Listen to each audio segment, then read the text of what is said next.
항상 월요일을 처음 시작할 때는 저도 막 발음이 셀 때가 있고 여러분들도 힘들어하고 그런가 보다 하고, 근데 쉬는 시간 들어오면 또 엄청 활기있단 말이에요. 이게. 진실이 뭡니까, 진실이?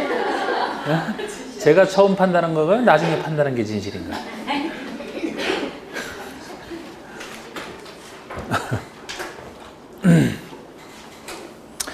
자, 12번 보시고 건축협정입니다. 건축협정.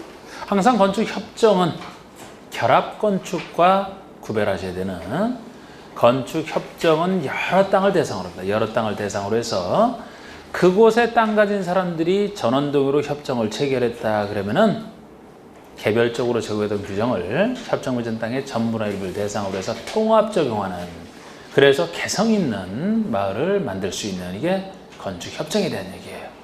기본적으로 건축협정을 체결할 때는 전원합의로만.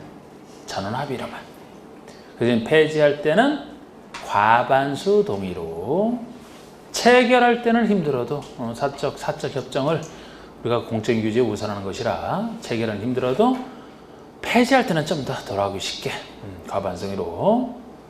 그런데 나중에 결합건축이다 하는 것은 결합하여 건축하는, 물론 거기도 협정서가 있으면 이제 결합건축 협정서가 될 텐데요.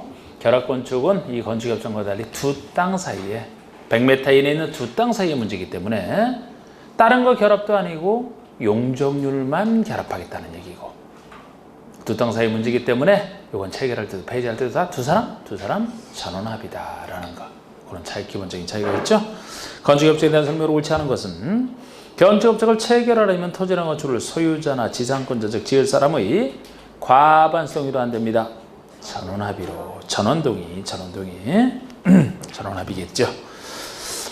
이번에 지구단위 계획구역또는 주거환경 개선 사업을 위한 정비구역에서 건축협정을 체결해서, 건축협정은 모든 곳에서 체결할 수 있는 건 아니에요. 이렇게 요거 그 중에 하나죠. 몇몇 정해진 곳에서만 이제 새로 좀 특수하게 개발할 만한 곳에서만 할 수 있는데, 그렇다고 어디서 할 수 있느냐? 아직 그것까지 낼 단계도 아니고 초기 단계라. 하여튼 체결할 수 있는 거 맞고요. 폐지할 때 1번과 3번 차이점. 건축협정을 폐지하려는 경우는 협정 체결자 과반수 동의를 받아 협정 인가권제 인가를 받습니다. 체결할 때도 협정 인가권제 인가, 행정처 인가를 받는 건 똑같아요. 폐지할 때도 마찬가지고. 그런데 동의 요건이 다르다는 겁니다. 아까는 전원합의로만, 여기 폐지할 때는 과반수 동의 둘을 잘 구별하시고, 다만 건축협정에 따른 특례를 적용하여 착공신고를 했다. 이미 착공신고를 특례를 적용하여 했다. 우리 건축협정에 대한 특례라면은 통합 적용하는, 용적률 빼고 나머지 건폐료라든지. 자, 우리 그거 한번 상상해 볼까요? 무엇을 통합할 수 있는지. 제가 그때 그림으로 막 설명했으니까 개별 토지에 적용하는 것을 전체를 통합할 수 있는 것들을 우리가 상상을 해보시면, 먼저 건폐율 통합이 가능하죠. 개별적으로 건폐율 확보할 수 있는 그 건축 면적만큼을 이제 전체를 대상할 수 있기 때문에, 확보할 수 있는 건축 면적만큼을 한 곳에 모아서 지을 수가 있는, 한 곳에 모아서 지을 수 있다라면은 그 밑에 들어가는 지하층이나 뭐 개인 하수 처리시설 같은 것도 당연히 자연스럽게 통합할 수 있겠네요. 그런 것들 또 통합할 수 있는 게 마을 숲 조경, 개별 대지마다 조경 확보해야 되는 것을 통합해서 한 곳에 설치할 수 있다 그랬잖아. 조경도, 주차장도 대표적이죠. 건물을 모아서 짓는 걸 상상하시면 그 지하층 상상하시고, 그 다음에 건물 외부에 나와서 이제 조경을 통합할 수 있다. 주차장을 통합해서 한꺼번에 설치하고 같이 잘 이용할 수 있다. 그리고 전체로서 이 전체 대지가 대지들의 관계에 적합해야 되겠죠? 그런 것들 상상하시면 돼요. 근데 용적률은 이제 결합건축에서만 통합, 두 땅 대상으로 통합하는 것이라 용적률은 아니고요. 자, 이거는 이미 건축협정에 따른 그런 특례를 적용해요. 이미 착공신고까지 했다라면, 착공신고하기 전에는 바로 그 기간 경과와 상관없이 폐지할 수 있습니다. 이미 착공신고를 했다라면은 바로 폐지를 하게 되면은, 그러면은 또 적용했던 것을 막 짓고 있던 것을 다 원상회복시켜야 되거든요. 그렇기 때문에 착공신고를 또 20년이 경과한 후에 폐지인가를 신청하세요. 최소 20년이 지나야 폐지를 할 수 있다는 겁니다. 나중에 결합건축할 때는 용적률을 통합했다가 요거를 원상복귀시키는 것이라 더 중요한 용적률이기 때문에 그거는 30년이 지나야 폐지할 수 있다. 이제 여기보다 좀 더 길죠.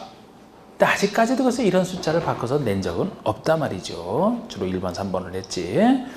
5번의 건축협정구역에서는 대지, 조경, 부설주차장 규정 이런 거 대표적으로 개별 건축마다 적용을 안 하고 건축협정구역의 전번의 일부를 대상으로 통합하여 정할 수 있는 것 중에 하나가 요겁니다. 자, 넘겨보시면 13번에 건축상 결합건축에 대한 설명으로 결합하여 건축한다. 용적률 결합을 얘기하는 건폐율을 개별 대지마다 적용하지 않고 두 개 대지를 대상으로 통합 적용하여 건축물을 건축할 수 있다. 요건 틀린 게 건폐율이 아니고 용적률. 결합 건축에서 다루는 내용은 용적률만이에요. 용적률만. 그래서 어떤 사람이 확보할 수 있는 용적률을 다 쓰지 않고 그거를 다른 사람에게 통합해서 쓰게 하고 돈 받고 다른 사람은 그거 쓰니까 좋고 한 사람은 돈 받으니까 좋고 용적률입니다. 2번 건축협정에서 두 개 대지 간의 최단 거리가 100m 이내의 범위에서 영위정하는 범위 있는 경우에 가능하다. 이 두 개 땅이 붙어 있으면 좋고 떨어져 있어도 괜찮아요. 너무 멀리 떨어지면 안 돼. 100m 이내에서 영위정하는 범위, 영위정하는 법까지는 몰라도 되고 맞습니다. 3번 두 개 대지를 소유한 자가 한 명이다. 두 개 대지를 소유한 자가 한 명이다. 그 토지 소유자는 결합건축을 할 수 없다. 바로 할 수 있죠. 자기가 가지고 있는 두 땅은 자기가 처분권을 가지고 있기 때문에 합의할 필요도 없죠. 뭐. 두 땅 대상으로 바로 결합건축을 하면 됩니다. 4번의 협정 체결 유지기간은 최소 20년 아니고 30년, 최소 30년. 결합건축협정을 체결할 때는 전원이 합의해야 되나 폐지하려면 폐지도 전원합의란 말이야. 두 땅 사이의 문제이기 때문에 이거를 과반이라고 하는 게 말이 안 되지 이건. 과반이 합의한다. 체결한 사람이 두 사람인데 과반이 합의한다. 과반은 반을 넘는 경우죠? 그럼 이것도 전원 합의가 되나 사실상? 이상하네 그거. 하여튼 이거 아까 차이죠. 전원 합의. 자, 14번 다음은 건축법령상 빈집정비에 관한 내용이다. 설명이다. 옳지 않은 거. 빈집정비. 빈집이란 하여튼 빈집이 남아 돌아서 근데 이렇게 빈집이 많은데도 자꾸 주택가격은 올라가고 그죠? 돈 많은 사람들이 너무 많아서 그래. 모든 거 경제 현상은 웬만한 경제 논리로 설명이 안 되잖아 지금. 투기 수요를 빼놓지 않고서는 설명이 안 되잖아. 돈 많은 사람이 돈을 어디 쓸 데가 없다 보니까 안 써서. 자, 우리 빈집이란 시장건축청장이 거주 사용 여부를 확인한 때로부터 1년 이상 아무도 거주하지 아니하거나 사용하지 아니하는 주택이나 건축물로서 일정 요건을 갖춘 것을 말한다. 이렇게 시장건축청장이 이제 빈집이라고 판단하고 빈집이랑 보기 흉하니까 그렇다고 이것도 빈집도 남의 재산권이에요. 남의 소유물입니다. 그렇기 때문에 이거를 이제 잘 철거를 해서 정비를 하겠다는 얘기죠. 그래서 시장건축이 판단하는 건데 1년 이상 아무도 거주하지 않아요. 1년. 여러분 건축법 주택에서 1년이 나오는 게 세 가지가 있다 그랬죠? 빈집 정비에서 이 개념 1년. 또 1년이 뭐가 있었나요? 1년 생각해봐요. 건축 신고 착수기한. 건축 신고 착수기한 1년. 또 하나 더 있잖아. 생각을 1년 이상 하지 말고 투기과열지구 재검토. 주택법에서 투기과열지구 재검토. 야, 이게 해도 자꾸 생각이 안 나죠, 그죠? 빈집을 투기하는 이상한 사람 있으면 신고해버릴까? 빈집을 없애버렸는데 빈집을 투기하는 정신 나간 사람 있으면 신고해버릴까요? 빈집 투기 신고? 빈집 개념에서 1년, 투기 과열지구의 투기, 건축 신고 착수기한 1년, 빈집 투기 신고 1년, 세 가지.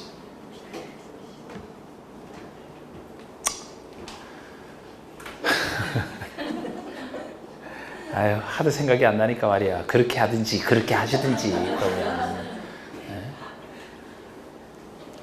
제가 두음자도 안 달라 그래서 딸려면 참 말리게 딴다니까 제가. 자꾸 그러면 안 돼. 그런데 그런 거 정신 나간 사람 있으면 신고해야지. 멀쩡한 사람이 신고하면 신고한 사람이 이상한 사람이고.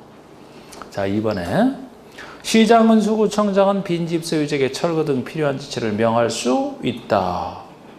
이 경우 빈집 소유자는 특별한 사유가 없으면 60일 내 조치를 이행해야 된다. 빨리 하는 거예요. 빨리. 참 안 팔려갖고 지금 어쩔 수 없이 빈집을 내버려두고 빈집으로 남겨놓은 사람도 나왔는데 명령 받고 60일 내 아유 거기 가기도 싫은데 거기 가서 60일 내 이거 철거해야 된다. 빠른 거예요. 주민이 철거해야 된다. 60일이랑 관련돼 있다. 자, 3번의 시장소 전장의 빈집 소유자가 특별한 사유 없이 철거 명령에 따르지 아니하면 직권으로 빈집을 철거. 사실 직권 철거를 주로 합니다. 그래서 빈집 남겨놓은 사람이 뭐 이거 가서 60일 내 조치 이행하는 거 거의 기대 불가능해. 기대 불가능. 빨리 그 사람이 이제 안 하면 직권으로 철거하겠다는 얘기죠. 4번 빈집 소유자의 소재를 알 수 없어요. 빈집만 남겨놓고 가버렸네. 소재를 알 수가 없어요. 그럼 찾아보는 거예요. 찾아보고. 신문에 공고합니다. 이 철거명령과 불이행 시 직권으로 철거하는 내용을 일간신문에 1회 이상 공고.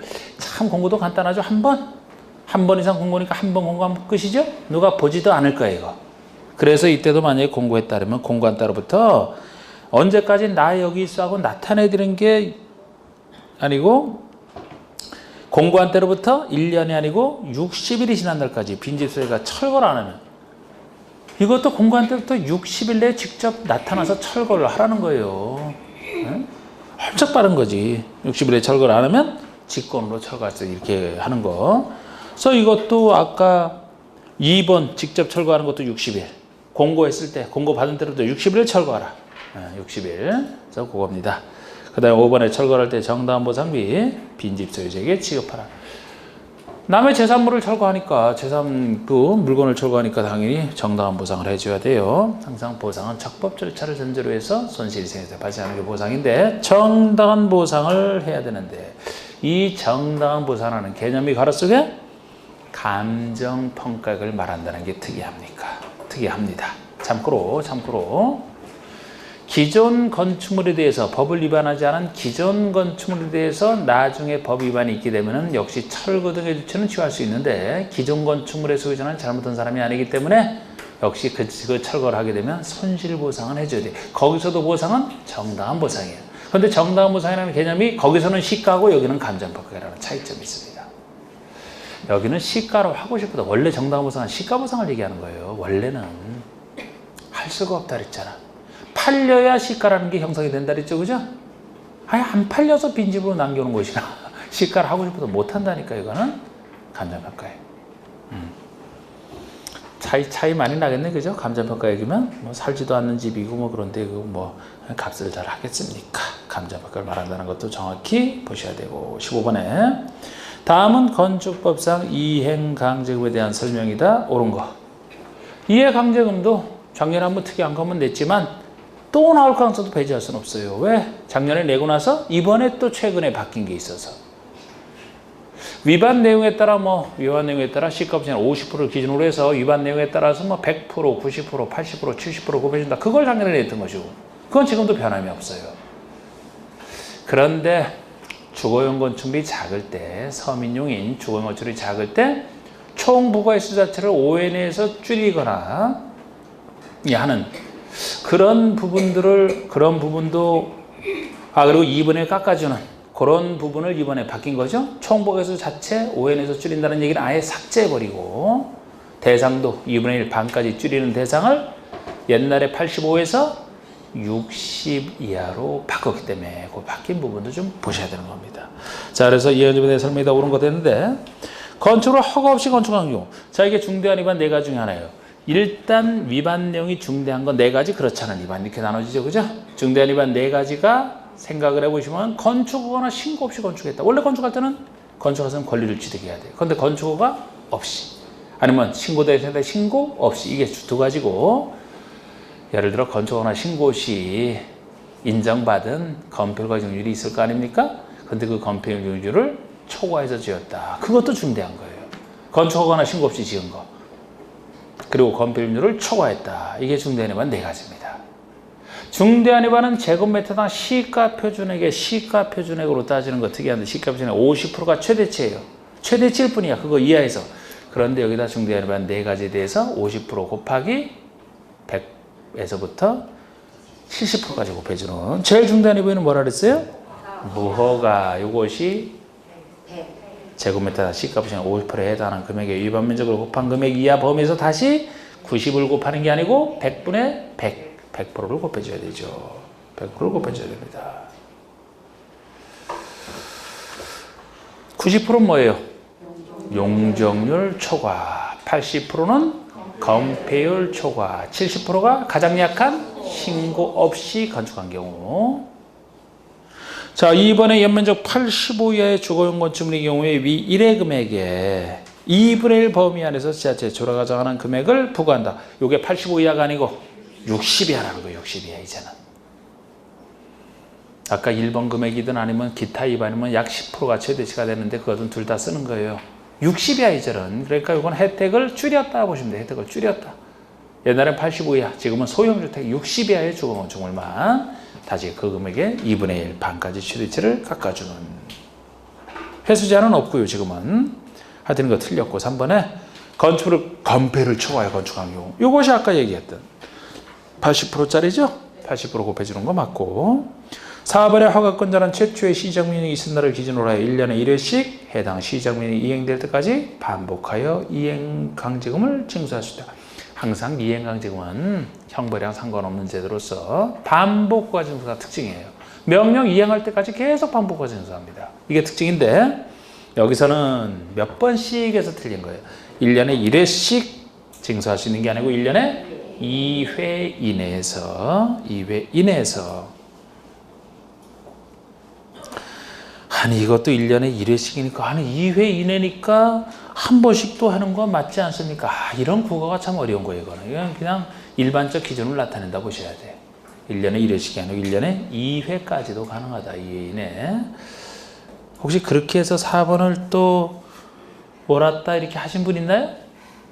없어요? 잘했고 그러면 1년에 2회 내에서 하는 게 건축법 특징입니다. 5번의 허가권자는 시정명령을 받은 자가 시정명령을 이행하는 경우에 새로운 이행자 여부가를 시기 중지하되 이미 부과된 이행강제금은 징수를 감면할 수 있다. 이미 부과된 이행강제금은 징수를 감면할 수 있다? 아니에요. 이미 부과된 것은 징수해야만 돼. 감면 못해. 징수해야만 됩니다. 이거를 만약에 새로운 이행강제금 부과하는 것만 지금 즉시 중단해야지. 명령 이행했으니까. 이걸 감면할 수 있다면 미리 내는 사람 바보가 돼요. 안 내고 있다가 버티다 나중에 감면받아서 낸다? 네, 안 되지. 이거는 이행강제금의 공통적인 특징이에요. 예를 들어 형벌에 상관없이 부과한다. 이것도 다 이행강제금 공통점이고. 16번에 주택법 이제 들어갑시다. 주택법 들어가요. 건축에 대한 특별법인 주택법. 사업승인 받아 지을 때 적용하는 주택법. 사업승인 대상의 원칙은 30%, 30세대 이상, 예외 50%, 50세대 있고 단독주택 종류에는 단독, 다중, 다가구 공간이 있다. 공간을 빼야 됩니다. 지금 얘기한 건 건축법에서 맞아요. 차이점. 주택법에서 단독주택 30% 이상 얘기할 때 단독은 단독, 다중, 다가구까지 얘기하지 공간을 한꺼번에 30% 이상 짓는 경우 있을 수가 없어서 빼버리는 차이점. 내용은 똑같죠. 종류에서 차이가 납니다. 공동주택 종류로는 아파트 연립 다세대 기숙사가 있다. 이것도 차이점이죠.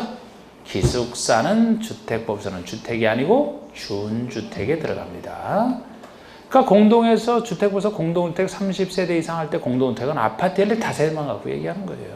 기숙사 빠지는 겁니다.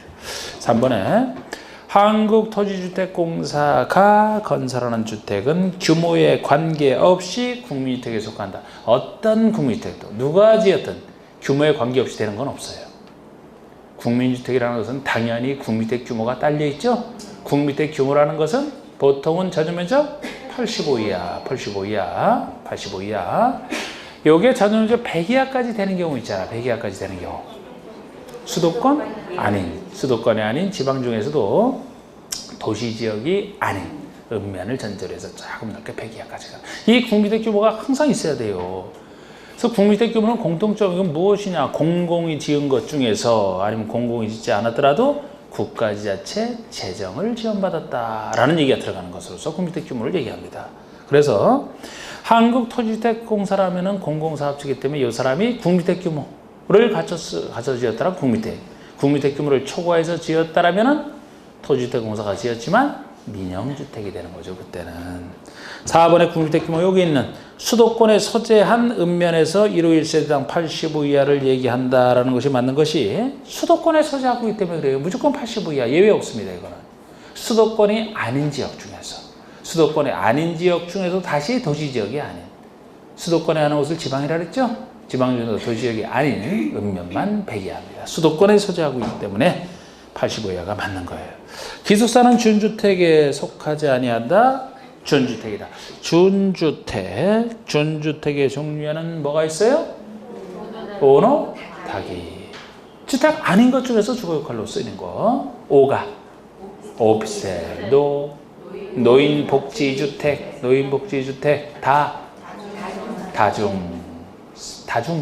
다중주택이에요? 다중생활시설,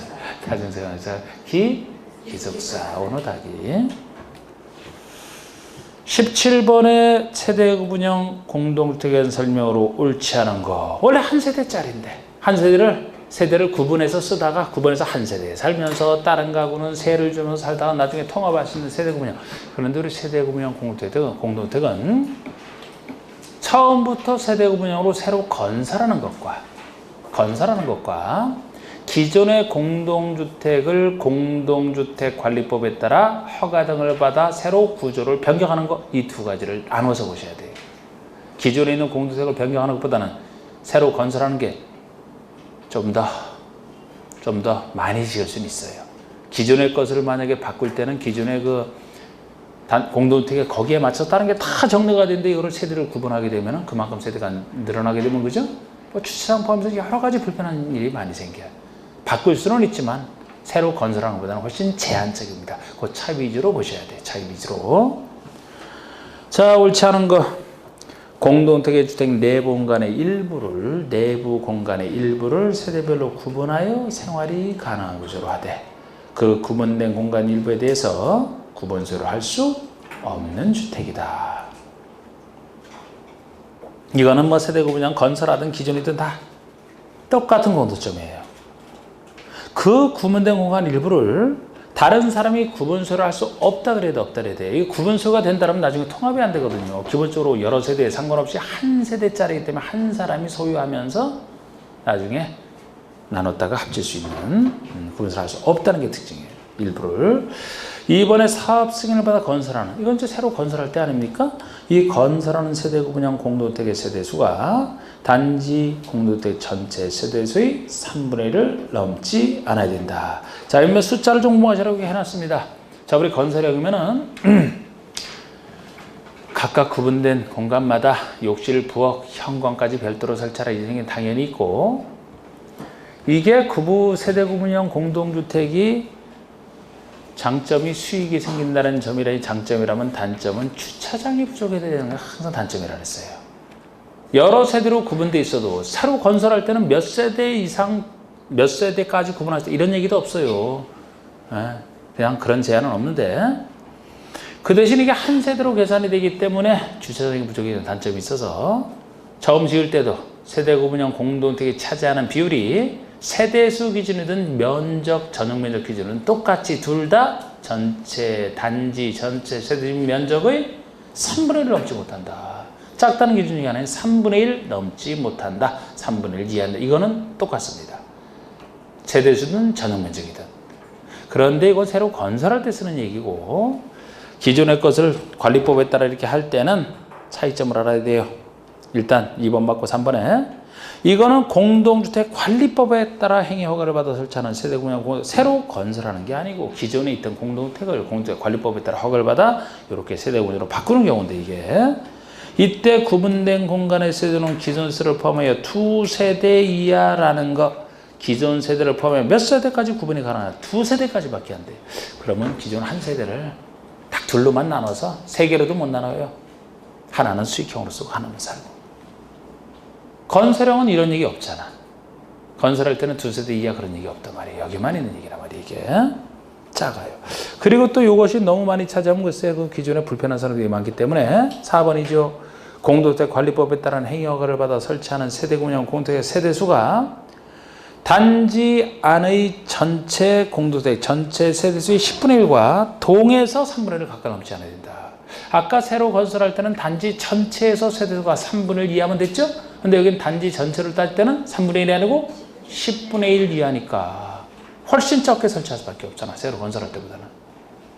3분의 1이 아니고 10분의 1입니다. 그 대신 동별은 그대로 3분의 1인데 단지 전체에서 3분의 1이라고 10분의 1 이하 훨씬 작게 설치가 되는 거예요.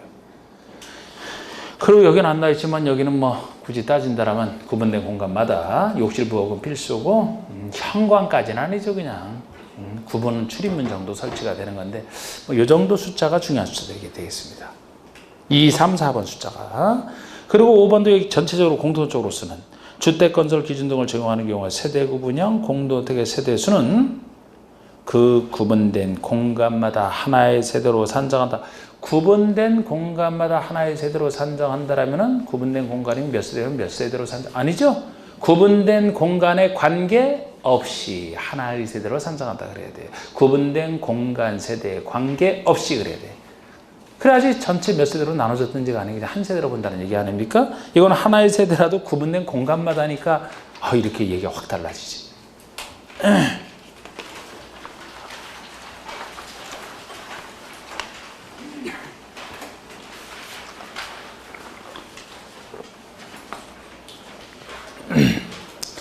저는 전통적으로 5번 갖고 바뀌어냈습니다만 아까 그 3번도 바꾸기 딱 좋은 거예요.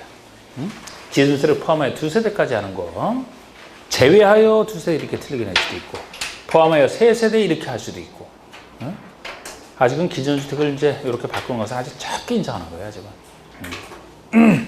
자 18번 도시건설업소에 대한 설명으로 옳지 않은 거 전통적으로 이용한 도시건설주택 자투리 땅 활용의 목적이 있어서 300세대 미만 적용을 받고 그 대신 300세대 미만은 작은 것은 싫어하기 때문에 여러 가지 절차에서 여러 가지 혜택을 제일 많이 주는 게 도시형이다. 이렇게 얘기했던 거. 종류는 원룸형, 단지형, 연립, 단지형 다 세 가지가 있고요. 1번 300세대 미만이어야 됩니다.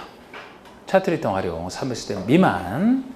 그리고 국민주택 규모에 해당돼야 돼요. 도시형 생활주택에서 따온 얘기 공주택 규모.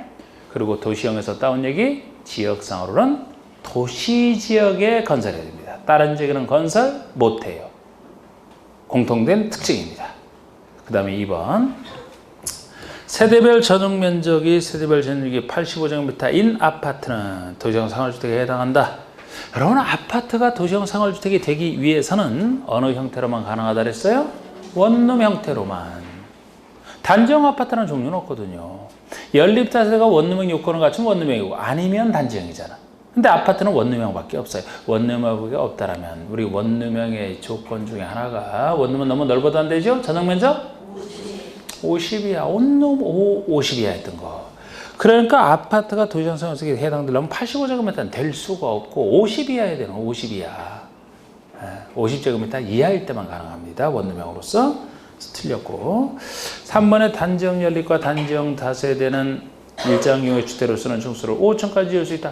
원래 연립 다세대 중에서 원룸 형태가 아닌 게 단지형이기 때문에 연립 다세대라면 원래 4개층이 아닙니까? 근데 단지형으로 짓게 되면 한 개층 더 지어서 5층까지 지을 수 있는 혜택이 있다. 그 얘기죠. 4번에 하나의 건축으로는 도시형 산업자가 일반 주택을 함께 건축할 수 없으며 단지형 연립, 단지형 다세대와 원룸형 주택을 함께 건축할 수 없다. 원칙입니다. 그런데 다만 예외. 원룸형 주택과 전용면적 85를 초과하는 한 주택. 보통 주택 중에서 85를 초과하는 한 주택까지만 일종의 주인세대라고 했던 요 둘은 요걸 건축하는 경우와 그것과 상관없이 준주거나 상업지역처럼 토지용도를 높일 곳에서는 원룸형과 일반 주택을 함께 건축하는 경우는 4번에 대한 예로서 허용이 된다. 자, 19번 보시면 이제 도시형 중에서 원룸형 주택에 대한 설명만 하고 있습니다. 옳지 않은 것은 원룸형 300세대 미만 도시의 건설 이건 공통점이라고 했어요. 모든 도시형의 공통점. 2번에 세대별로 독립된 주거가 가능하도록 욕실 부엌 필수. 욕실 부엌 필수. 전용면적 35제곱미터로 건설할 경우에 욕실과 보일러실을 제외한 부분을 하나의 공간으로만 구성하라. 이게 틀렸죠, 그죠? 자, 원래 원룸형은 하나의 공간이 원룸 형태라는 거예요. 욕실, 보일러실을 제외한 부분이에요. 욕실은 어쩔 수 없이 분리가 돼야 되고 보일러실도 필수는 아니지만 설치가 된다면 분리가 돼야 안 그럼 죽는다 그랬잖아. 배기가스 때문에. 실제 그런 적도 있고 그래서 욕실과 보일러를 제외한 부분을 하나의 공간으로 구성하는 게 원래 원룸 형태예요. 그런데 약 중간 이상 정도면 투룸식으로 두 개 공간을 할 수 있다 그랬죠. 원래는 원룸은 50이야. 그 중에서 약 중간 이상이면 30 이상. 30제곱미터 이상인 원룸형 주택이면 두 개의 공간으로 가능하고 그것이 안 된다 그러면 하나의 공간으로만 되는 그래서 여기서 지금 35제곱미터면 30 이상에 속하죠. 그러니까 두 개 공간으로 가능합니다. 그래서 틀린 거예요. 4번의 세대별천주가 50이야. 원룸형 주택과 전용면적 80을 초과하는 주택 한 세대는 어디서나 함께 건축할 수 있다 그랬고 20번 보시죠. 주택 구성 특수한 주택의 요건에 대한 설명으로 틀린 거. 특수주택. 사업주체가 에너지 절약형 친환경 주택. 에너지를 절약하는 모든 형태의 에너지 절약형 친환경 주택을 건설해야 되는 공동주택 규모는 300세대 이상이 아니고 30세대 이라서 꼭 얘기하지 말고 사업 승인을 얻은 공동택이라고 정확하게 하세요. 그냥 30세대라면 원칙적인 사업 승인 규모 맞습니다. 그런데 50세대 얘기도 있잖아요. 만약 50세대라면 50대 이상 사업 승인을 받는 거 할 때 얘기거든요. 그래서 사업 승인을 얻은 공동주택, 사업 승인을 얻은 공동주택 지을 때입니다. 그러니까 주택법이 적용되는 기본주택이라면 주택법이 적용되는 게 사업 승인 받는 거 아닙니까? 거기에 에너지 절약형으로 져야 된다라고 보시면 돼요. 2번에 건강하고 쾌적한 실내 환경 조성으로서 실내 공기 오염물질을 최소화할 수 있도록 건설 주택을 건강 친화형 주택이라고 합니다. 실내 공기 오염물질 최소화. 네. 그래서 뭐 실내 건축할 때 그 재료를 자연 친화지고 환경에 좋은 이게 건강 친화형이에요. 그래서 에너지 절약형보다는 건강 친화형 주택이 훨씬 돈이 많이 들어가요. 지을 때.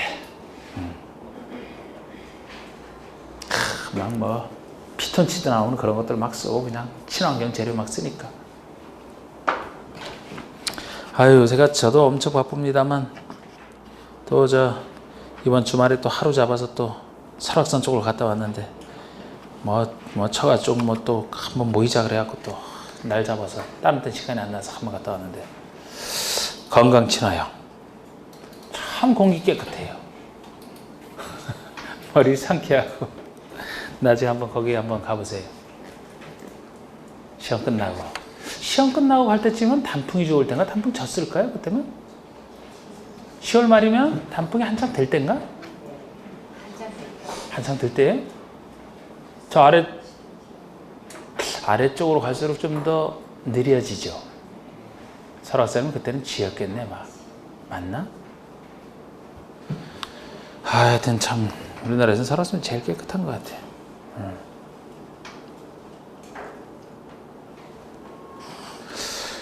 고기 잡는 걸 저는 좋아하는데 그래서 거기서도 그 오색약 쓰고 하류 쪽에 이제 그 물이 많으니까 어항을 놔서 한번 잡으려고 했는데 항상 가면 안 잡혀요.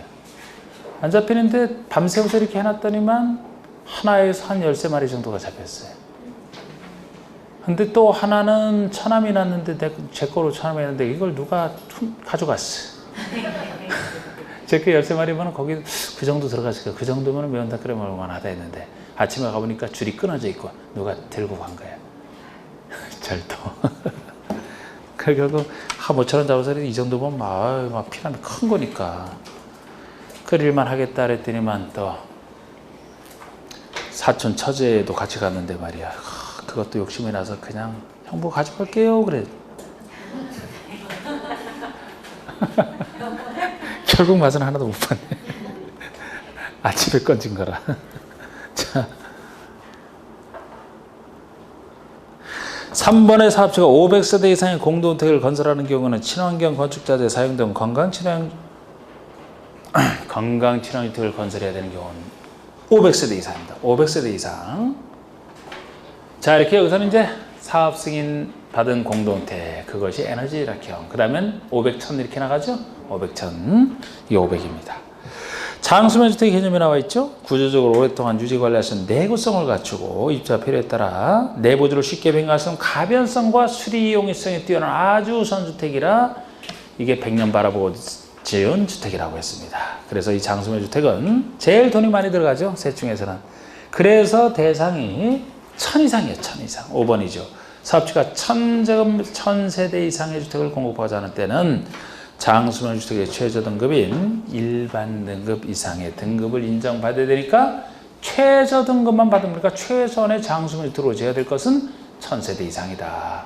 이것이 등급이 올라갈수록 이제 돈은 더 많이 들어가겠죠. 돈은 더 많이 들어가는데 그 대신 이제 여러 가지 뭐 영주율 완화 같은 그런 혜택을 주거든요. 등급을 아실 필요는 없어도. 21번 주택법상 주택단지가 일정한 시설로 분리된 토지는 각각 별개의 단지로 본다. 그 시설에 해당하지 않는 것. 그러니까 주택단지가 보통 하나의 단지로 지었어도 나중에 일정한 시설로 분리가 됐다라면 전체를 하나의 시대로 보지 않고 분리된 각각의 단지를 각각 단지로 보겠다는 얘기예요. 일정한 시설로 분리되어 있을 때. 그래서 험한 시설로 분리가 되면 당연히 각각 봐야 된다 그랬죠? 자동차 전도로 분리됐다, 철도가 지나간다, 고속철도가 지나간다, 막 이렇게 심한 것으로 분리가 되면은 이걸 하나의 단지로 보면 여기서 여기로 왔다 갔다 할 수 있어야 되는데 이게 말이 됩니까? 목숨을 걸고 왔다 갔다 할 수 없다. 그래서 일정한 시설로 분리된 거, 험한 시설로 분리되어 있다, 별개 단지로 본다. 그런데 여기서도 도로로 일정한 뭐 지방도, 국도 이런 걸 분리되어 있으면 다 별개 단지로 보는데 도로 중에서 보통 일반 도로다, 도시계획 도로다. 어떤 도로로 분리되냐? 그걸 갖고 낼 수밖에 없죠. 보통 일반 도로로 분리가 되어 있다 그러면 폭이 얼마 이상인 일반 도로? 20m 이상. 이게 보통 긴 도로, 폭이 넓은 도로가 20m. 한참 가야 되잖아, 한참. 만약에 하나의 단지를 보게 되면. 20m는 상상할 수 있어요. 그런데 특이한 것이 도중계획 예정도로. 관리계획으로 결정됐지만 아직 건설이 안 되는 예정도로로 분리되어 있다. 요거는 폭이 몇 메타 이상? 그게 특이한 거예요, 그게. 보통 도로가 20m 이상 넓은 도로니까 이해할 수 있다. 그런데 도중계획 예정도로라면은 물론 도시군관리로 결정한다는 점에서 다른 것보다 좀 힘들어서 그런지 몰라도 폭이 8m 이상인 예정도로로 분리했으면 별개다 줍니다. 그 정도만 하시면 됩니다. 그러면 1번 도로법에 한 지방도, 지방도든 국도든 이 정도 도로가 되면 이러고 분리되어 있는 것은 폭에 상관없이 다 별개 단지로 보는 거 맞고요. 철도 마찬가지입니다. 폭이 25m 일반 도로라면 이것도 20m 이상인 일반 도로에 속하기 때문에 역시 별개 단지로 보는 시설 맞고요. 4번이 답인 게 도중계획 예정도로라면 거의 8m 이상은 돼야 돼. 6m니까 이거는 이제 무시하고 전체를 하나의 단지로 봅니다. 자동차 전용도로 분리됐던 난리 나죠. 폭이랑 상관없이. 22번 주택구역 규정된 용어 설명으로 옳은 거. 공구란 이렇게 주택법에서는 단지 전체를 한꺼번에 할 때랑 공구로 나눠서 하는 경우 두 가지가 있는데 그래서 공구 개념이죠. 공사는 구역의 줄임말 공구. 하나의 주택단지에서 둘 이상으로 구분되는 일단의 구역으로서 착공신고는 공구별로 할 수 있지만 사용검사는 단지 전체에 대해서 받아야 된다. 둘 이상으로 구분되는 각각의 공사하는 구역이 공구라면 그렇게 나누는 취지가 한꺼번에 하기 힘든 그런 넓은 단지라면 나눠서 하는 게 편하다고 보는 거예요. 그럼 나눠서 공사를 하게 되면 그 공사는 공구별로 당연히 착공신고든 사용검사든 받아야지. 사용검사라고 해서 만약에 뭐 전체에 대해서만 해야 된다 그러면 하나 끝나고 나서 나중에 마지막 끝날 때까지 계속 기다려야 되겠네? 먼저 끝나고 사용검사 받지 못해서 쓰지도 못하고? 안 되죠. 각각 하는 거예요. 각각 공구별로 받는 겁니다. 이번에 단지 안에 도로나 녹지 등을 조성하여 6m 이상 폭으로 공구한 경계를 설정하라. 공구를 나눠서 한다면 공구한 경계는 확실히 설정해 주라 이거예요. 그래서 뭐 도로든 녹지든 담이든 6m 이상 폭으로 설정하되 각 공구별 세대수는 200세대 이상이 아니고 300세대 이상. 자, 우리 공구로 나누는 건 좋다 이겁니다. 그런데 만약에 이런 제한을 안 하게 되면은 아주 작은 주택단지 혼자 한꺼번에 할 수 있는 것도 자꾸 나눠서 할 수 있기 때문에 안 되겠다. 나눌 수는 있지만 큰 걸 나누는 데 실익이 있다. 그래서 각각의 공구별로는 최소 300세대 이상은 건설해야 된다. 이렇게 얘기를 합니다. 그러기 때문에 최소 300 이상 건설해야 되고 공구는 최소 2개 공구 이상으로 나눠야 되기 때문에 나중에 사업 승인 파트에서 공구별로 사업 승인을 받기 위해서는 최소 600세대 이상인 단지라야 공구별로 분할해서 사업하는 것이 가능하다 그런 얘기를 하는 거죠. 300세대 이상. 3번에 서울특별시와 인천광역시 그리고 경기도에 거주하는 주민은 주택을 마련하기 위해서 지역조합을 결성할 수 있다. 이게 맞죠? 그죠? 자, 우리 주택조합에는 3가지가 있습니다. 주택조합은 3가지 종류가 있죠. 항상 주택조합 하면은 지역주택조합, 직장조합, 그리고 리모델링. 3가지 조합이 있어요. 말 그대로 리모델링 조합은 리모델링 하려고 가입하는 것이고 지역과 직장이면 내 집 마련을 위해서 가입하는 겁니다. 이거는 기존에 있는 주택의 소유자가 또 공동주택 소유자가 공동주택이 오래돼서 리모델링 하려고 가입하는 것이고 이건 소유자가 가입하죠. 이거는 내 집 마련이니까 주로 집 없는 사람이. 지금은 집 없는 사람 외에도 85제곱미터 이하 주택 한 채까지는 가능한데 초기에는 아예 그냥 내 집 마련이니까 집 없는 사람이 내 집 마련을 위해서.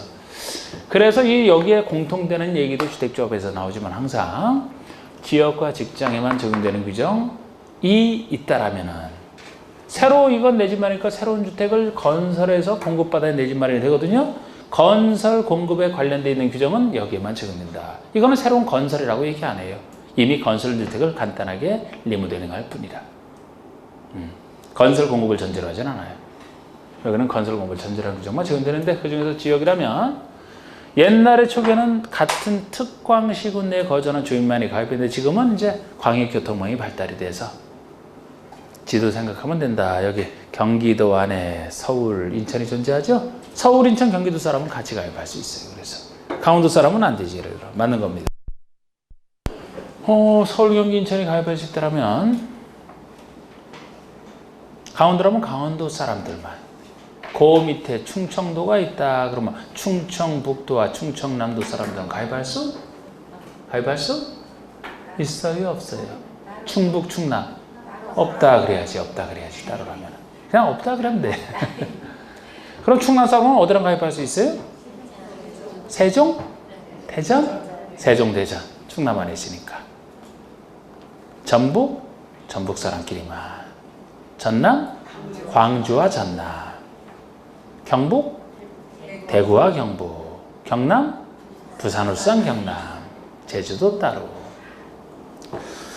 자, 4번에 주택에 딸린 주차장, 관리사무소, 담장 및 단지 안의 도로는 복리시설에 속한다. 주택에 딸려 있다는 시설이 딸린 게 바로 한자로 표현하면 부대가 되는 거예요. 딸려 있다가 부대되는 이렇게 얘기를 하거든. 그래서 딸려 있다면 부대시설이 되는 겁니다. 그러니까 지금 주차장은 뭐 복리는 아니에요. 주차장 주거생활에서는 당연히 주택에 딸려 있어야 되는 거 아닙니까? 관리사무소가 있어야 관리가 될 거 아닙니까? 담장이 있어야 다른 단지랑 이 단지가 구별될 거 아닙니까? 단지 안에 도로가 있어야 주차장으로 들어가죠? 이거는 부대시설이라는 거, 부대시설. 그러면 복리시설이란 딸려 있을 필요는 없는데 주거생활에 필수라서 딸려 있는 게 부대시설이잖아. 딸려 있을 필요는 없는데 있으면 주민의 복리로 해서 좋은 어떤 게 있어요? 유치원? 유치원도 여기 들어가. 어린이집. 유치원, 어린이집 같은 아주 고상한 거 말고도 집단 있잖아. 노인정. 어린이 놀이터. 또. 근린생활시설. 또. 헬스장 같은 것도 요새 많이 하잖아요. 주민운동시설 이런 거. 그래서 아파트 광고하는 그런 거 팜플렛 이렇게 받아보면 뭐가 설치 그런 거 딱 보면 주로 부대시설을 자랑해요? 복리시설을 자랑해? 복리시설을 주로 자랑한단 말이야. 근데 화려하니까 괜찮을 것 같은데 다 돈 내고 쓰는 거죠, 그거? 들어가서는 물론 편하지. 부대 복리시설 구별하는. 5번의 간선시설은 도로, 상하수도, 단지 안의 기간시설을 단지 밖에 있는 같은 류의 기간에 연결시키는 시설이 기본적으로 간선시설입니다. 간부간자, 선선자. 그래서 기반시설 중에서 더욱 중요한 기간시설을 기간과 기간설을 연결시키는 선이 간선이다. 그래서 단지 안에 있는 기간설을 단지 밖에 있는 같은 기관에서 연결시키는 사업이 기본적으로 간선시설을 말하므로 단지 안의 기관설은 간선시설이 아니다. 그런데 단지 안의 기관설이 간선시설이 되는 예외가 존재하기 때문에 그 부분이 틀렸어요. 가스, 통신, 지역, 난방시설. 가스, 통신, 지역, 난방시설은 제가 가스통으로 난방한다 그래서 가스, 통신, 지역, 난방시설은 연결시키는 시설뿐만 아니고 단지 안에 있는 시설을 다 포함해요. 포함합니다.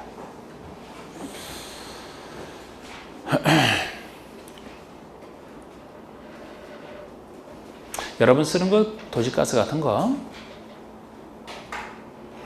연결시키는 것만 만약에 간선시설에 되면 이 간선시설은 설치 의무자가 따로 있거든요. 가스시설 같은 건 이제 공급하는 자가 설치를 해야 돼. 그럼 가스업자가 공급하겠지. 근데 연결시키는 것만까지 설치를 하면 그럼 단지 안에 것은 만약에 간선에 안 들어간다면 단지 안에 가스 그 전문적인 그 시설을 입주자들이 알아서 설치를 해야 된다는 얘기예요. 통신이 만약에 단지 안에 것을 포함을 안 하게 되면 연결되는 것으로 집에까지 들어오는 통신사를 여러분들이 설치를 해야 된다는 얘기야. 물론 뭐 사업체가 다 설치해서 분양을 하겠지만 또 사업체도 전문가도 아니지 그거. 지역 난방시설. 목동 같은 데가 지역 난방을 많이 하거든요. 열병합발전소에 나오는 열 갖고 전체 지역을 난방하는 거예요. 그런 전문적인 시설을 전문가가 해야지. 이건 단지 안의 것을 포함해서 얘기합니다. 그래야지 단지 안의 것까지 설치 의무자가 설치를 해주게 돼 있거든요. 뭐 그건 좀 깊게 들어간 얘기인데 그래서 그 뒷부분이 틀렸고 23번의 주택법상 세대수 증가형 리모델링에 대한 설명으로서 옳은 거 세대수 증가형 리모델링 주택법에서 리모델링이란 건축법과 달리 노후억제 기능 향상 등을 해서 대수선하는 것 또는 일부 증축 둘만 얘기 일부 개축은 없다 그랬습니다. 그리고 일부 증축이라면 제일 기본이 전용 면적 얼마까지 증축이 가능하냐 이게 제일 기본이에요. 이게 너무 많아지면 기존 건축과 너무 달라지거든요. 그래서 작아야 된다. 일부에서 일부 증축에서 일부는 보통 전용 면적 30% 이하여야 됩니다. 물론 대상이 85 미만인 공동주택이라면 40%제 가능한 얘기가 존재합니다. 이거 따로 기억하시고 나머지는 다 15랑 관련된 숫자다 이렇게 한 거. 몇 년이 지나야 되느냐 15년 세대수 증가형은 몇 프로까지 가느냐 기존 세대의 15% 세대수 증가형에서 수직형 할 때만큼은 수직형은 위험하기 때문에 3계층이냐 2계층이냐 15층 이상이면은 3계층 15층이 안 되면 2계층 그런 얘기들 다. 자 1번에 그중에서 특히 세대수 증가형 리모델링 중에서 세대수 증가형만 지금 특이하게 묻는 겁니다. 세대수 증가형이면 원래 리모델링과는 원래는 옛날에는 없던 거예요. 기존 있는 상태에서 바로 받아서 붙이는 걸 얘기하는 건데 세대수 증가했기 때문에 새로운 세대수를 건설해서 이거를 일반에게 공급하기 때문에 일반 리모델링과 다르죠.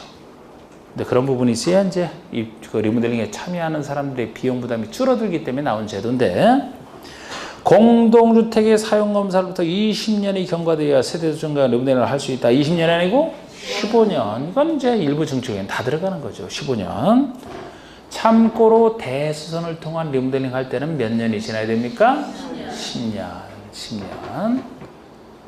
일부 증축형이 15년이어야 돼요. 이번에 세대의 저거 전면적이 85제곱미터 이상이다. 그러면 각 세대 전면적이 40% 이내에서 증축할 수 있다가 아니고 30% 이하 주 이때는 85 미만인 경우가 40%까지입니다.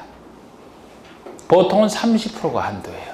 85 미만이 40%까지 가능합니다. 이건 지금 85 이상이잖아. 이상 보통의 경우잖아. 그러면 30%가 돼야 되겠죠. 기존 세대수의 20% 내에서 증가는 자 우리 세대 증가하려면 기존 세대수의 15% 이내에서 4번의 증축 가능 면적은 전유 부분의 공용분을 포함하여 산정한다. 아까 증축 가능 면적 30% 40% 따지는 것은 전유 부분 면적만으로 계산합니다. 공용 부분의 면적은 별도로 가능해요. 별도로 전유 부분 면적만 갖고 따집니다. 5번에 기존 축소가 30층인 공동주택은 최대 3계층까지 수직 증축한 리모델링을 할 수 있다. 수직으로 올릴 때만 쓰는 거. 자 여기 20층이라면 30층이죠. 30층이니까 15층 이상에 딱 속하네요. 그래서 3계층까지 수직이 가능한 겁니다. 14층까지는 2계층이죠. 자, 이제 24번 문제. 주택법상 사업주체, 이제 용어 끝나고 사업주체 들어갑니다. 자, 우리 주택법상 건설 파트에서는 누가 그게 사업주체고, 그 다음에 어떤 절차가 이제 주택법상 나오는 주택건설 절차가 있고, 그 다음에 주택상환사채, 그 중에 하나 사업주체 얘기입니다. 사업체는 다시 등록과 공동, 그리고 주택조합으로 나눠지는데, 우리 등록사업체는 민간인을 못 믿기 때문에 이런 대형 사업하는 주택법에서는 민간인이 사업체가 되기 위해서는 일정한 등록 기준을 갖춰서 국장에게 등록했을 때만 인정해 주겠다. 이게 등록사업체 개념이에요. 공공은 등록할 필요 없어요. 민간인 중에서도 일정한 경우는 할 필요 없다 이렇게 나오는 거. 정확히 등록 여부를 구별하시고 등록 대상을 보셔야 되는 옳은 것은 1번 주택법에 따라 일정한 사업을 시행하고자 하는 자는 시도자에게 등록해야 된다. 국장에게 가다라 국장에게 등록해야 됩니다. 연간 단독주택은 30호, 공동으로 30세 이상의 주택건설 사업을 시행하고자 하는 자는 등록해야 된다. 등록 대상을 묻고 있는데 연간은 좋아요. 사업체가 되기 위해서 하는 것이기 때문에 연간이 들어가 1년 동안에 그 얘기거든요. 나중에 사업 승인 대상에서는 사업 1회당 규모로 따지는데 여기는 연간 붙는 건 좋은데 D가 틀린 겁니다. 단독은 20호, 공동은 20세대. 단독 20, 공동 20세대. 물론 공동 20세대 중에서 도시형 생활주택을 혜택 주려고 관련된 것이 30세대 이상이지만 대지는 만 이상 이렇게 나가잖아요. 이게 등록 대상이에요. 지금 여기 있는 30호, 30세대 얘기는 나중에 사업 승인 대상에서 따지는 원칙입니다. 등록과 달라요. 3번의 연간 도시형 생활주택의 경우는 50세대 이상이 아니고 30세대 이상의 주택건설을 사고자 하는 자는 등록해야 된다. 도시형에 대한 혜택인데 50세대가 아니고 30세대 이상이죠. 나중에 사업 승인 파트에서는 도시형 중에서도 이제 단지형, 연립, 단지형 다세대가 50세대에 그건 사업 승인에서 나오는 얘기고 지금 여기는 등록 대상은 20세대에 대한 예외 30세대 이렇게 되는 겁니다. 4번의 지방공사가 사업 주체가 되려면 국장에 등록? 공사는 믿어주기 때문에 공공기관은 국가에서부터 지방공사, 공공기관은 등록할 필요 없어요. 민간인이 등록해야 되는 겁니다. 5번 주택조합 또는 근로자를 고용하는 자요. 주택조합이나 근로자를 고용하는 자는 등록사업자와 공동으로 주택건설 사업을 하는 경우에 하나여 등록하지 않아도 사업체가 된다. 이건 정확합니다. 자, 주택조합이나 근로자를 고용하는 자 민간인이에요. 민간인이지만 원래 민간인이면 등록을 해야 됩니다. 그런데 이미 민간인 중에서 등록해서 검증을 받은 등록사업자는 이미 검증받은 전문가로 보기 때문에 이러한 민간인이 등록사업자 공동으로 할 때만큼은 어차피 등록사업자에게 시공을 맡기기 때문에 여기 주택조합이나 고용자는 따로 등록할 필요 없다. 이 사람들이 공동으로 안 하고 혼자 할 때는 등록해야 돼. 민간인이니까. 등록사 공동으로 할 때만 등록 안 해야 돼. 그래서 등록 안 해야 되는 경우가 공공사업체 그리고 여기 등록수자 공동으로 하는 주택조합이나 고용자 이 정도가 등록 안 해야 되는 것에 속합니다. 25번 보시면 공동사업체 이제 공동사업체에 대한 설명 좀 옳지 않은 거 됐는데 주로 민간 출신인 토지 소유자, 주택조합 고용자가 주로 민간 출신은 아닌 일도 조금 있지만 등록사업자와 공동으로 사업을 할 수 있는 경우를 이제 공동사업체에서 하는 겁니다. 1번 토지 소유가 주택을 건설하는 경우 등록자가 공동으로 사업을 시행할 수 있다. 임의적 이 경우에 토지 소유자 등록사업자를 공동사업체로 본다. 자, 토지 소유자라든지 2번의 주택조합이 할 때랑 4번의 고용자가 할 때랑 이 차이점을 아셔야 돼요. 1, 2번 같은 경우는 임의적이에요. 임의적. 등록사업자가 공동으로 할 수 있답니다. 할 수 있다. 공동으로 할 수 있으면 꼭 해야 되는 건 아니에요. 공동으로 하게 되면 두 사람을 공동업체로 보는 것이고 만약에 공동으로 하기 싫으면 단독으로 하려고 한다. 그때는 등록을 해야 되고 그래서 2번의 주택조합도 세대수를 증가하지 아니하는 리모델링 조합은 제외한다는 것을 지금 공동으로 주택을 건설할 때 얘기거든요. 건설을 준수하기 때문에 리모델링 중에서도 새로운 세대를 증가하는 부분만 건설 파트라고 하지 나머지 리모델링은 다 세대수 증가 없는 리모델링은 건설이 아니기 때문에 당연히 와서 빠지는 얘기고 보통의 주택조합이 그 구성원의 주택을 건설할 때는 등록사업자 공동으로 할 수 있다. 역시 해도 되고 안 해도 되고 안 해도 혼자라면 등록해야 되고 이때 여기서 뭐 등록소자 공도로 할 수 있고 등록소자 말고도 뭐 지자체나 공사와도 공도로 할 수 있는 조금 넓어요. 이거는 하여튼 맞아요. 맞는데 4번과 다르다 그랬습니다. 일단 3번 보세요. 지역조합과 직장조합이 지구 다니기 결정에 필요한 사업으로서 등록사업자 공도로 시행하는 경우는 95% 이상 소유권을 확보하고 있어야 된다. 자, 우리 이렇게 민간인이 등록사업자랑 공동으로 할 때는 공동으로 할 때 이제 계약 체결하지 않습니까? 법에서는 그러나 시공은 전문가인 등록사업자가 해야 된다라고 얘기를 해요. 시공은. 그 대신 시공할 땅은 등록자가 아닌 자가 제공하라. 땅 제공은 등록자가 아닌 자가, 시공은 등록사업자가 이렇게 역할을 본다면 있거든요. 그래서 여기서 땅을 확보하는 것은 조합이 한다면 원래 100% 확보를 얘기하는 건데 이 중에서도 지역과 직장조합 중에서도 지구 단위 결정에 필요한 사업을 전제합니다.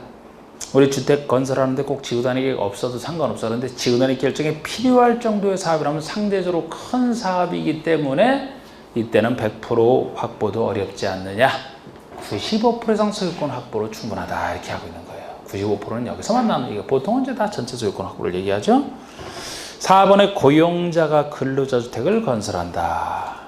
고용자가 근로자주택을 건설한다. 사원아파트 지을 때입니다. 고용자가. 그러면 등록사업자와 공동으로 사업을 시행할 수 있다가 아니고 하여야 한다. 이 점에서 1, 2번과 차이예요. 이게. 고용자라면 경영이 중요하기 때문에 의무적으로 만약에 근로주택을 건설한다라면은 사원아파트 지어준다라면은 등록사업자가 의무적으로 같이 하라는 거예요. 그래야 등록사업자에게 시공을 맡기고 보내는 경영에 충실하라고. 할 수 있다 이렇게 되면은 만약에 경영 뒷전이고 단독으로 나서서 사업, 주택건설 사업에 매달리면 어떡합니까? 그래서 1, 2번과 차이가 4번이다. 이것도 이 근로자라는 말도 이제 노동자로 바뀔래나? 법에서? 얼마 전에 보니까 뭐 또 기사에서 뭐 근로라는 말도 노동으로 대체해야 된다 뭐 이런 기사가 나왔던데. 근로면은 근로자라면 꼭 노동을 그냥 하는 사람이 아니고 그 근면 성실할 때 근자니까 열심히 노동하는 사람만 얘기하니까 그것도 차별 아니냐. 이거 참 말들이 있는 거. 하여튼 변화의 폭이 우리나라가 참 빨라요. 외국에 비해서 보면은 여러 가지 그만큼 우리 민족이 똑똑해서 그런 건지 하여튼 참 빨라. 용어 이런 것도. 장애인이라는 말도 쓰면 안 되죠? 장애우라고 해야지. 얘기 있잖아. 장애인이면 사람 중에서 그게 없다고 왜 장애인이냐. 사람은 다 팔다리 그래도 다 정상적인 사람인데 약간 그 장애가 있는 친구다. 장애우 이렇게 써야 되잖아. 말 잘못 쓰면 큰일 납니다. 납골도 봉안슬로만 바꾸는 그런 것도 있잖아. 이미 다 바꿨지. 근데 동물만큼은 동물까지 받들어 편안히 모신다는 이상하니까 그냥 납골 시설 이렇게 쓰는 거고 동물 쓸 때는 사람 쓸 때는 봉안 시설 그러잖아. 요새 이제 그 남녀 그 부모 성을 따라 쓰는 사람들이 이제 나타나더라고. 보면은 뭐 만약에 배추라고 이름을 붙이게 되면 예를 들어 김장배추 이런 식으로. 김씨와 장씨가 만나서 애를 낳았다. 김장 다 쓰자. 그렇게 쓰는 거 이제 신문에도 나타나더라고요. 그럼 수많은 사람이 쓰는데 그 중에서 이제 관련된 게 나타나는 거지. 하여튼 우리나라가 이 변화가 이렇게 커. 김장배추.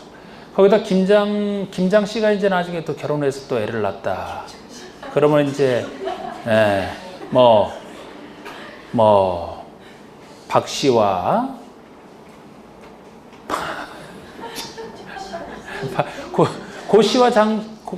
고씨와 추씨 고추를 가지고 있는 그 성씨랑 만약에 결혼을 해서 애를 낳았다는 김장고추 이렇게 되는 거지. 그러니까 그게 성차별을 해서는 안 된다. 그래갖고 그렇게 나와 있는 거지. 거지만 그 뒤로 갈수록 이제 심각해지는 것 같아요. 성만 예를 들어 지금 한 세대만 더 지나가도 4개가 될 수 있다니까. 김장고추 이렇게. 성이 마음에 안 든다고 개명은 안 되죠? 성은?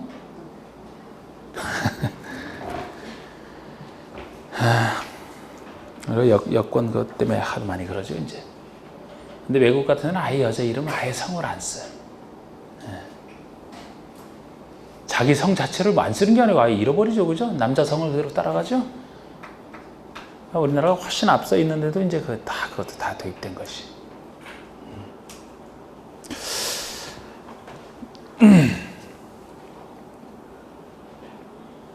여러분들이 이제 손녀, 손주 여기서 이제 이런 그렇게 성이 막 2개, 3개 나오니까 곧 나와요 이제.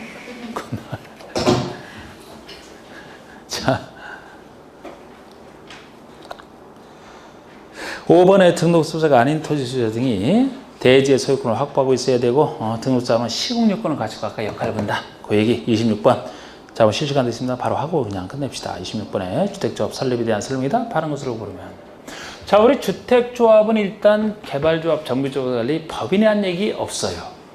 주택조합에 혼자 하고 싶으면 등록하는 순간에 등록사업자, 등록사랑 같이 하면 등록에게 맡기기 때문에 여기는 다른 조합과 달리 법인성을 인정 안 하기 때문에 등기라는 얘기는 아예 안 나오고 세 조합 다 원칙적으로 설립, 인가만 받으면 성립이 됩니다. 다른 조합과 달리. 시장군수구청장이 설립인가 받으면 돼. 그런데 직장만큼은 다른 얘기 없으면 인가지만 국가가 지은 국민주택을 본인이 건설하는 게 아니고 국가가 지은 국민주택을 단순히 공급받아서 가입하는 직장조합. 요 말이 들어갔을 때만 신고. 그러니까 여기 둘은 인가고 직장은 인가, 신고 이렇게 둘로 나눠지는 거예요. 자, 우리 주택조합을 설립하고자 하는 자는 누구의 시도사가 아니고 시장군수 구청장인가 시장군수 구청장. 2번 국민주택을 공급하기 위한 지역조합 설립하라는 자가 신고. 지역이 아니고 직장의 한 종류예요. 국민주택을 공급하기 위한 직장조합이 외지에서 공공사업하는 직장이라 그랬잖아요. 이게. 이것이 신고입니다. 3번의 주택조합은 설립인가를 받고 30일 내에 주된 사무소 소유자 설립 등기를 해야 법인이 아니기 때문에 등기라는 말 자체가 나올 수가 없고 틀렸고 인가만으로 성립하는 게 원칙이에요. 4번에 지역과 직장조합은 설립인가 당시에 사업계획서상 주택 건설 예정세에 대해서 건설에서 공급받는 거 지역과 직장에만 적용되겠네요. 지역과 직장에만 리모델링이라면 애초에 틀립니다. 주택건설 예정수의 50% 이상 조합원으로 구성하되 20인 이상 구성되는 이게 맞는 얘기가 조합주택을 건설하면 조합원에게 우선 공급할 수 있는데 일반에게도 공급하거든요. 근데 명색이 조합주택인데 조합원에게 주는 것이 일반에 주는 것보다 더 작아서는 안 된다. 그래서 최소 건설 예정수의 반 이상이 그렇게 나온 겁니다. 그리고 20인 이상 동시에 갖춰야 되는 맞고요.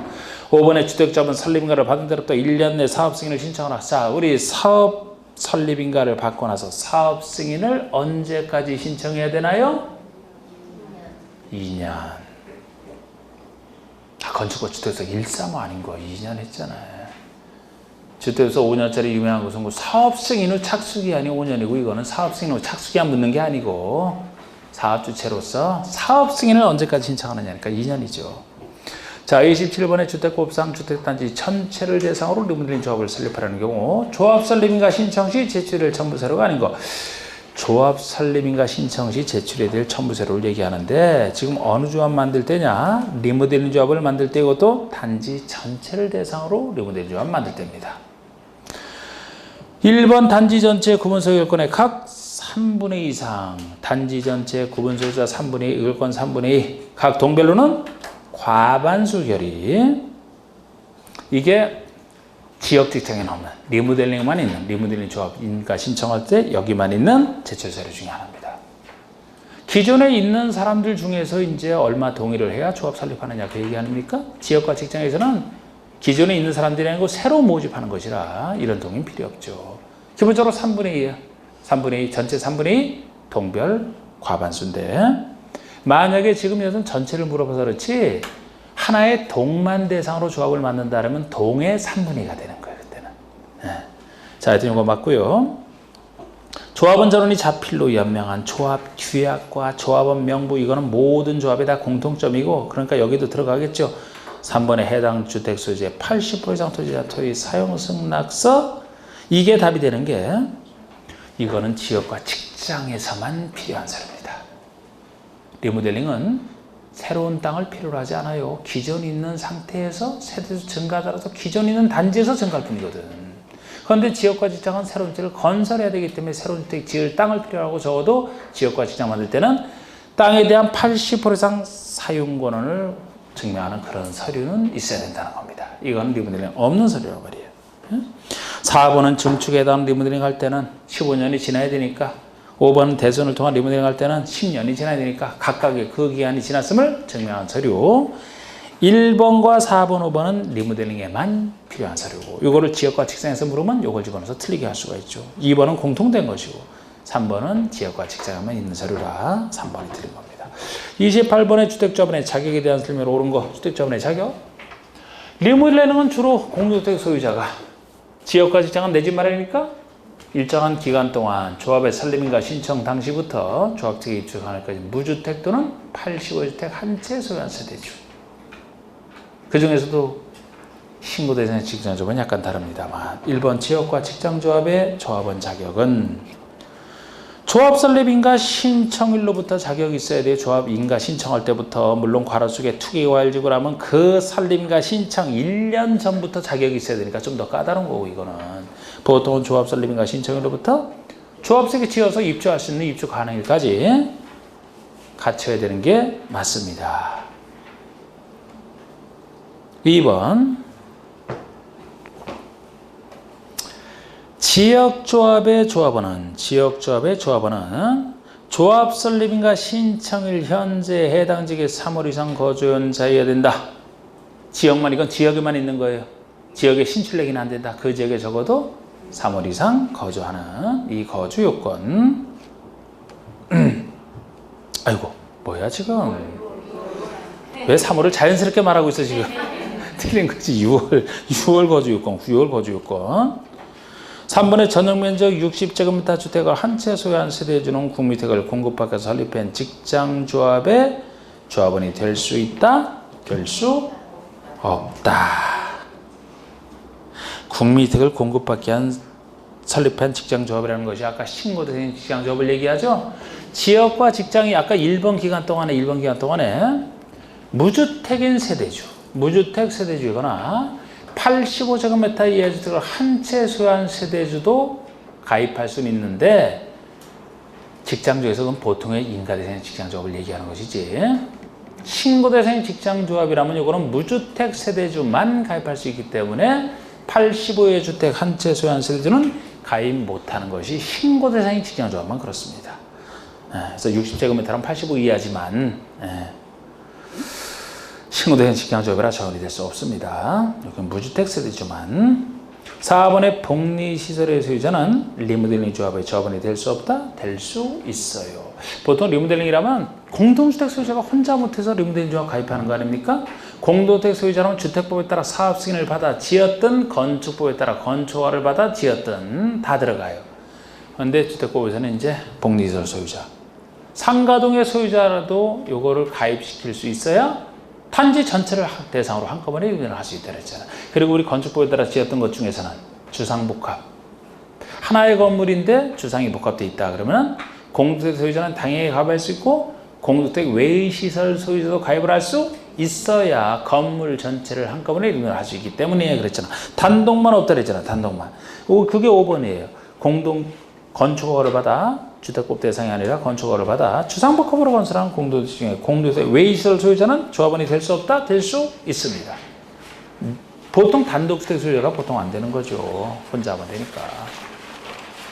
자, 29번의 주택조합에 대한 설명으로 옳은 거, 주택조합에 대한 설명으로 옳은 거. 탈퇴한 조합은, 제명된 조합원을 포함해서 탈퇴한 조합원은 조합계약으로 정하는 바에 따라 부담한 비용에 환급을 청구할 수 있다? 이게 맞아요. 자, 지금 이제 조합은 탈퇴할 수 있죠? 정관의 조합에 따라 탈퇴할 수 있고, 탈퇴하게 되면 본인이 냈던 비용은 당연히 환급을 청구할 수 있습니다. 제명된 조합원도 포함이에요.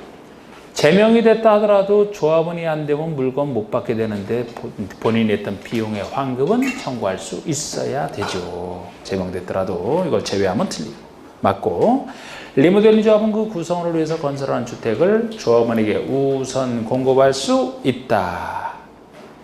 조합원에게 지은 주택을 우선 공급할 수 있는 이 규정은 지역과 직장에만 적용되는 규정이에요. 리모델링 조합은 공급한다는 개념 자체가 없어요.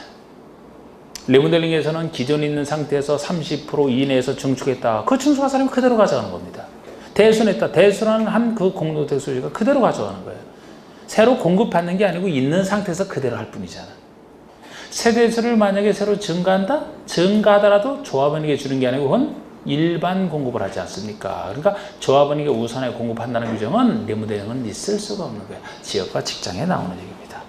3번에 창립총회에서 의결을 하는 경우에 10% 이상의 직접 출석. 정비법처럼 총회할 때 직접 출석 정수수는 정비법이든 주택법이든 주택조합이든 10% 이상은 똑같아요. 20% 이상 예외도 똑같고. 그런데 우리가 예외 중에서도 창립총회나 중요한 총회죠? 그러니까 20% 이상 직접 출석에 들어가야 되지. 3번의 지역조합, 직장조합의 조합원을 모집하려는 자는 시장소구청에서 승인을 받고 공개모집 방법으로 조합원을 모집해낸다. 지금 지역과 직장에서 새로 조합원 모집할 때 얘기입니다. 리무델은 역시 이런 거 없어요. 있는 모집이 아니야. 리무델은 있는 공동주택 소유자들 중에서 이제 동의를 받아 하는 거 아닙니까? 이거 새로 모집하는 건 지역과 직장 맞는데 어디가 틀렸냐면 시장소구청의 승인을 받고가 아니에요. 신고야, 신고. 입주자 모집할 때 입주자 모집 승인과 착각하시면 안 돼요. 요거는 입주자 모집할 때가 아니고 조합원 모집할 때는 원래는 신고도 필요 없었어요. 그냥 본인들이 알아서 모집한 다음에 그 조합에 대해서 이제 설립인가 신청할 때만 시장소구청에 받아 신청해서 받는 거 아닙니까? 그런데 요거 하도 부정이 많다 보니까 시장 등이 어느 지역과 직장조합원의 조합원을 모집하는지 파악은 하고 있어야 된다. 그래서 신고해달라는 거예요. 시장소구청에 승인받는 게 아니고 승인이라면 승인받기 전에 못하잖아. 신고. 그냥 신고만 하고 하면 됩니다. 승인보다 간단한 거예요. 신고하고 그 대신 공개모집 방법으로 공정해야 되는데 5번에 공개모집 이후에 조합원의 결혼을 한 번 공개모집 했습니다. 그런데 결혼이 생겨서 결혼을 충원하거나 미달된 조합원을 재모집할 때는 시장소구청에 신고하고 아니고 신고하지 않고 선착순 뒤는 좋아요. 그래서 지금 4번의 원칙이 신고하고 5번의 예외는 이런 경우는 신고하지 아니하고 이미 처음 모집할 때 알고 있는데 뭐 재모집 등을 할 때 다시 신고할 필요는 없다. 그거죠. 그 차이점. 30번 지역과 직장조합의 조합은 교체나 신규가입에 대한 설명이다. 옳지 않은 거. 1번 지역과 직장조합을 전제로 하는 거예요. 원칙적으로 설립인가를 받은 후 조합이 만들어진 이후에는 해당 조합원을 교체하거나 신규로 가입하게 할 수 없다. 개발조합, 정비조합과 차이점입니다. 다른 데는 조합원 설립인가 이후에 지위전 되는 게 원칙이에요. 여기서는 안 되는 게 원칙이에요. 왜? 지역과 직장조합원은 지역과 직장 조합주택을 건설한 주택을 공급받으신 지위에 속하기 때문에 주택법상 공급질서 교란금지에 걸리기 때문에 주택 받으시는 지위에 속해서 거기에 걸려서 원칙적으로 안 된다 했습니다. 원칙적으로 안 되지 예외적으로 되는 거죠? 원칙이 안 되고 여기서는 예외적으로 조합원 추가 모집 승인을 얻었다면 승인 얻었으니까 추가 모집하는 거 당연히 가능하고 그거 외에는 일정한 어쩔 수 없는 경우에 예외적으로 이제 이전다는 걸 허용하고 있습니다. 그 중에 하나가 2번 조합원이 무자격자로 판명되어 자격 상실. 어떤 조합원이 무자격자로 판명되어 자격 상실하게 될 때만 충원할 수 있어야 된다는 거예요. 어쩔 수 없는 사유 중에 하나입니다. 예외 중에 하나. 또 3번도 유명한 게 사업 승인 과정에서 주택건설 예정수가 변경되어 조합원 수가 주택건설 예정 세대 수의 50% 미만이 되면 결혼을 충원할 수 있다. 사망에도 당연히 상속이 돼야 되죠. 사망이나 이거 자격 요건 얘기가 2번 얘기인데 지금 이 숫자는 중에 3번은 지역과 직장은 건설 예정수의 50% 이상은 되면서 20명 이상이라고 했는데 이 50% 이상이 허물어졌다는 거예요. 여기서 예정세수가 바뀌어서 계산을 하든 아니면 조합원이 탈퇴했든 마찬가지예요. 다시 계산해보니까 기준 조합원 수가 예정세수의 50% 이상은 돼야 되는데 이게 미만이 됐으니까 조합의 기본 성질을 유지하기 위해서 충원할 수 있다는 겁니다. 그런데 주의하실 것은 이거 50% 미만이 되면 충원할 수 있지만 50% 이상은 되는데 20명 미만이 됐다. 그럴 때는 충원할 수 없다. 최소 50% 이상만 되면 조합의 기본 성질을 유지하니까 20인 미만은 충원 사유 아니에요. 50% 미만일 때 충원할 수 있지 다른 건 아니다. 그거. 그리고 또 하나가 4번 아닙니까? 사업 승인 이후에 사업 승인 이후에 입자로 선정된 지위가 양도증과 판결 등으로 변경이 됐다면 조합원을 교체하거나 신규로 가입하게 할 수 있어요. 그러니까 조합이 만들어지자마자 바로 이렇게 이전되는 건 원래 안 되지만 공업사 교란금지에 걸려서 그 주택받을 사람의 보호를 위해서 원래 안 되지만 사업체가 만들어지고 나서 사업 승인까지 이미 받았다. 사업 승인 이후라면은 조합원 지위는 이제 확실히 보호를 받았으니까 지위 이전이 된다는 얘기예요. 그럼 팔 수 있다는 얘기가 됩니다.